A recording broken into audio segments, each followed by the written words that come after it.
It's been over 10 years since Disney acquired Lucasfilm and with it the Star Wars brand, and it's almost been 10 years since Disney has both decanonized and also mostly discontinued the expanded universe. Now, a little summary of what Disney era Star Wars looks like.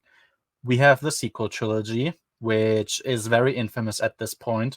We have The Force Awakens, which mostly still kept fan excitement, which of course was present pre release, going.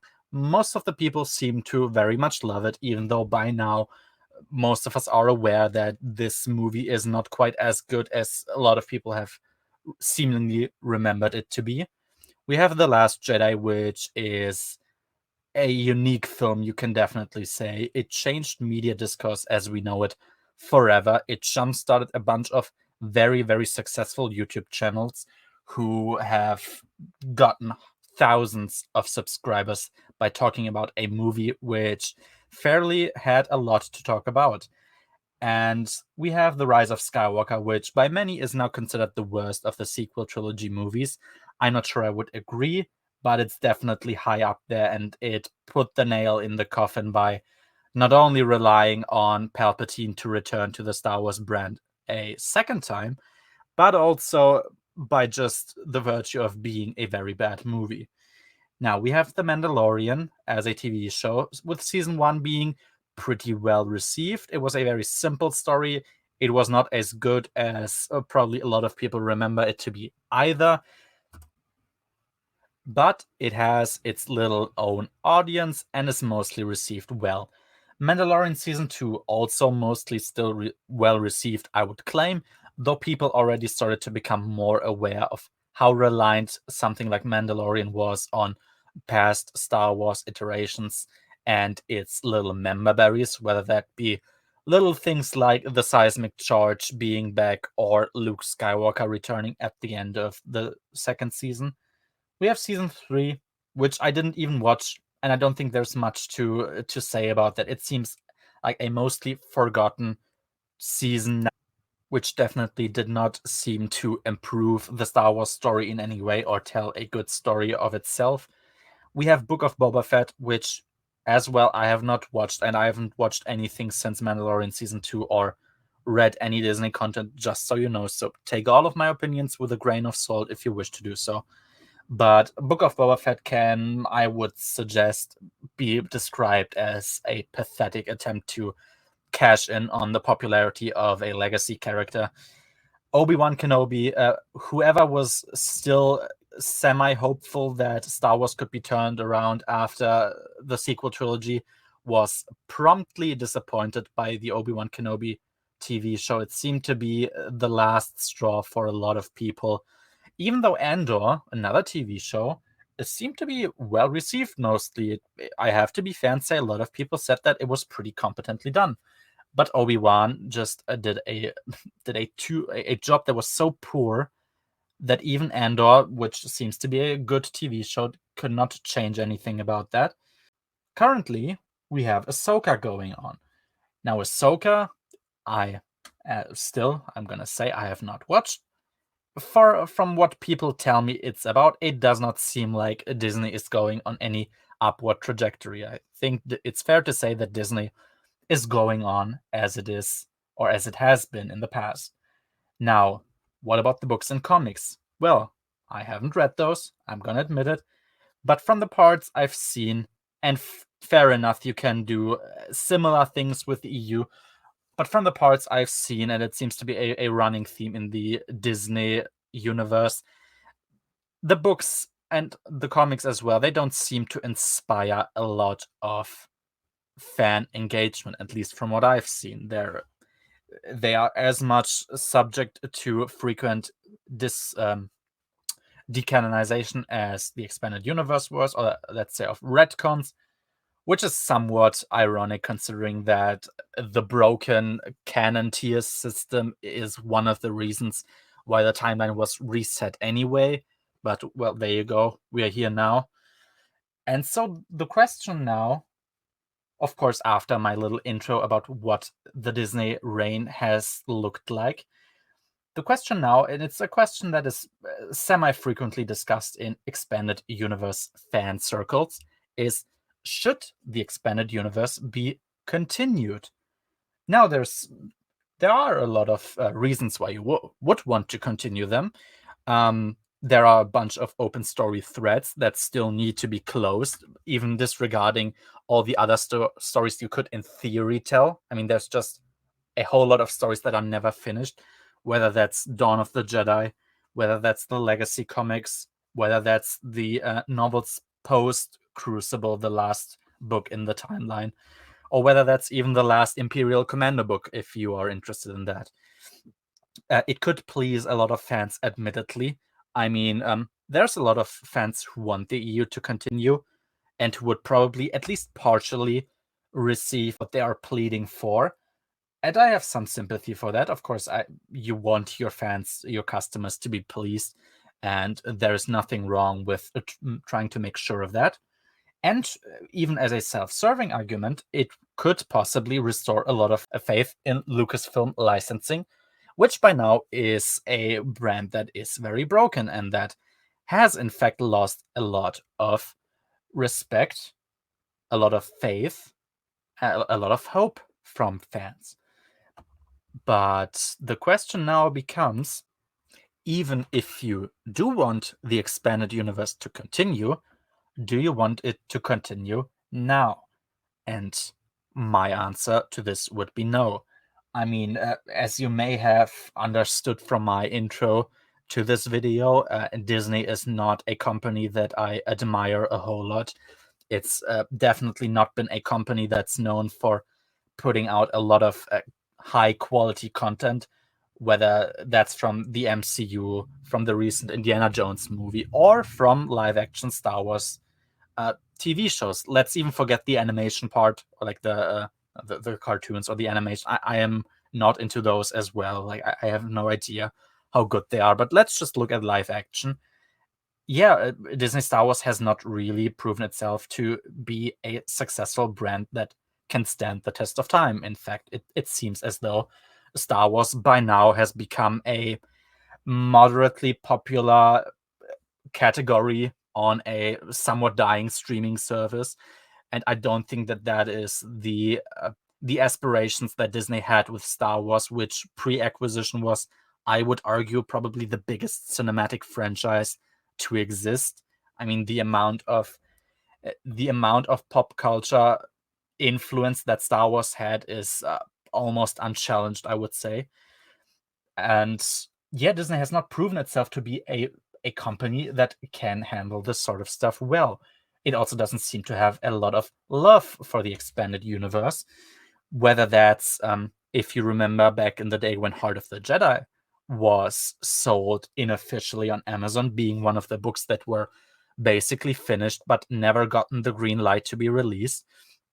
It was released on Amazon as an unofficial print, and it sold ridiculous amounts until at some point Disney, of course, chimed in and suppressed its selling. Now you can still get it at eBay for more or less ridiculous prices. But yeah, this was one of these things. Of course, Disney doesn't want to not get any money from those sales, but they also never offered, as far as we can tell at least, the opportunity to sell these books under the official Disney Lucasfilm umbrella. They have, obviously, as I said, they have the proof that this would have sold. I do believe it would have sold because it did on Amazon already, but they never bothered to do so.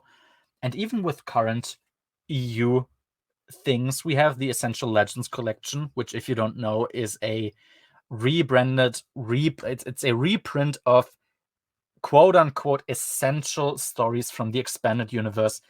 First of all, how these stories are chosen is kind of confusing, to say the least. I mean, I am a moderate enjoyer and I am a fan of Dawn of the Jedi. It's so far removed from any other story that even implying it could be an essential story is kind of laughable, considering that very important stories like Hand of Thrawn have not been released yet. It's kind of insane to believe that Dawn of the Jedi has. you have, if you've seen, especially on let's say Dylan's channel, Dylan from Twin Suns Foundation, he went into bookstores. He made a video, a very simple video, going through the book and just looking like what's inside these books. And there you can see that some books have the wrong authors attributed to them. Now, I think one of them was that Wraith Squadron, the trilogy written by Aaron Alston, the late and great Aaron Alston, has apparently been written by Michael Stackpole, which of course is as incorrect as it can be, but it's kind of funny to imagine that a company so giant as Disney would even allow this very, very obvious mistake to be put through and to be let through. It's kind of insane, I have to say. And if you look at the covers of some of the Essential Legends collection books, frankly, most of them are subpar. Some even look like they are AI generated, and I don't even want to bash the artists too much there, but to believe that to see that a company as ginormous as Disney, which has no problem getting all the money that they need for high quality artists, that this is the kind of quality that you have to expect from them. It's kind of insane, to be honest with you. To make my most important point, I think all of those are valid points, I would say, but to make my most important point is, I do not believe that the Star Wars stories would simply be good. I mean, not only do you have, let's say, modern sentiments bleeding into Star Wars stories nowadays, but they're also, frankly, not that good. At least from the cinematic point, which we all clearly can see, and everyone can judge that for themselves. I would say the balance of Disney Star Wars has been negative so far, and I do not have any reason to believe that just if it were to happen in another timeline, this would be any better. No, I fully expect them to handle Star Wars with as much care as they are currently doing, which is not a whole lot. Now, I can perfectly understand. I have a few friends or a few people I know from, let's say, Discord servers or from other YouTube channels who very much want the EU to continue, and I perfectly understand that. And I think it's a totally acceptable opinion to have, that you want it to continue. And I have, as I said, I have respect for them, but I don't think it's less probable that we get bad stories than us getting good stories. Yes, I believe most of the EU stories which we would get nowadays would be bad, because I do not believe that Disney Lucasfilm would pull itself out of the equation too much. I would hope it, if there was a hypothetical guarantee that a lot of authors, especially the original authors who are still alive, we have some of them, like, say, Timothy Zahn, Michael Stackpole, James Luceno, Matthew Stover. If there was some guarantee that these people can do their thing without too much Lucasfilm interference, I would be perfectly willing to explore more expanded universe content. I just don't believe that it would happen. And at some point, these authors are also going to leave us, and they will leave behind a hole that needs to be filled by other authors. And of course, that would probably be authors that Disney already employs. And yes, call me maybe cynical, but I don't believe these authors would, at least most of them, would tell a good Star Wars expanded universe story. And every bad story dilutes the quality of the brand even more. Because sure, in theory, if I see that a new hypothetical expanded universe work was received poorly, of course I could perfectly say, oh, I'm not going to read that, and continue on with my life. And I probably would do that. But still, the value of the brand would be decreased. And even as a fan who maybe doesn't actively read everything, that would be important to me, because yes, bad stories dilute the quality of your overall story, no matter if you ignore it and choose to be willfully ignorant or whether you actually read and watch and play everything. And something final that I want to say about that is not wanting the expanded universe to continue can actually come from a place of love. Now, at some points I felt like people were implying if you don't want the expanded universe to continue, and if you were to be vocal about you not wanting that is some form of proof that perhaps you don't care as much about it as others. And I don't think that that's correct. I think wanting something to stay as it is now can actually come from a place of appreciation for what once was. Because, yes, as I said, I do not believe that Disney is capable of handling this correctly. I think it would be pretty disappointing. And if I were to be proven wrong, I would happily be proven wrong. And if it were good, or if it were to happen at all, probably, yeah, I would probably buy it and read it and give my thoughts about it. But perhaps I just don't want that, because as broken as the EU might be, not everything is perfect. Everything has flaws, and there's been a whole lot of stories that I very much detested. But still, it's in an enough positive state as it is now, and to run the risk of very, very probably diluting the quality more by putting a company in charge that fairly does not prove regularly that it can tell good stories would be a very bad idea. And therefore, I myself do not believe that the EU should be continued. Now, you're open to having your own opinions, and I would be happy with reading them if you have something to say. Otherwise, yeah, that's just what I have to contribute to the topic. And yes, that is all I have to say. So, see you later.